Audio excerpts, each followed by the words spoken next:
This is an alternative method of composting, and it's a very good one. I was taught this by Matt Powers, and this is my, I'm gonna call it a Terra preta compost. And so what happens is I'm watering in that little tree there with rainwater, but I've got my rainwater,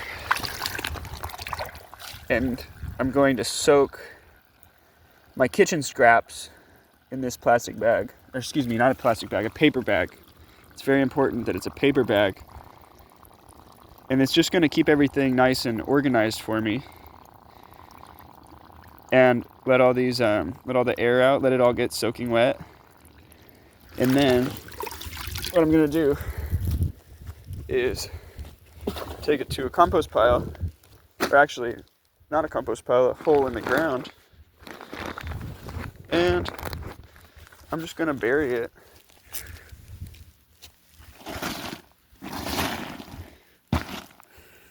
And then I'm going to soak it in water again down in the ground so that all this junk,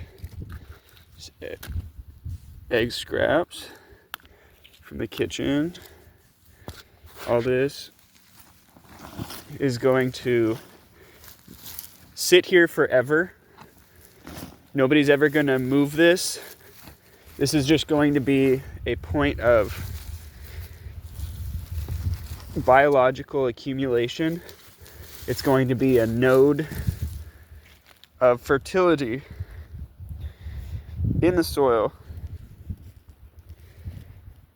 that is going to be a center point for the biological biological activity in the soil to expand and contract as it rains. The organisms are going to spread out into this area when it's nice and wet, and then they're going to have a wet point to go back to when it dries out, where all that food is rotted and created a really abundant area. And we can do this as many times as we want to throughout the land. So that was 2 days of food scraps and clean up just the organic matter from the house and the farm. And we're just going to keep burying those bags. And this is the same way that the people in the Amazon created food forests for thousands and thousands of years. Was they would dig a hole, throw all their scraps for the whole town into it, and then as they did that, they would just, once it filled up, they would bury it and move on to the next one, and they left those scraps forever. They never removed them. They never used that stuff. They were essentially just giving it to the ground, to the soil, and then it's just a place where you can just plant a tree there at some point. And the bigger the better. But when the compost is never removed, it's never turned, it takes longer to break down, but it actually holds a great deal more biological activity, a lot more fungal dominance in that compost. And it happens. And this is our food forest here. It's the beginnings of a food forest. This is a wonderful bioaccumulation species, fast-growing canopy tree. It's a riparian species called box elder maple. But because it's on irrigation here, it's doing really, really well. And this is, believe it or not, China berry. And as long as I keep removing material from these, they will never produce seeds. And if I ever leave this place, you just kill them. You pull them up out of the ground, or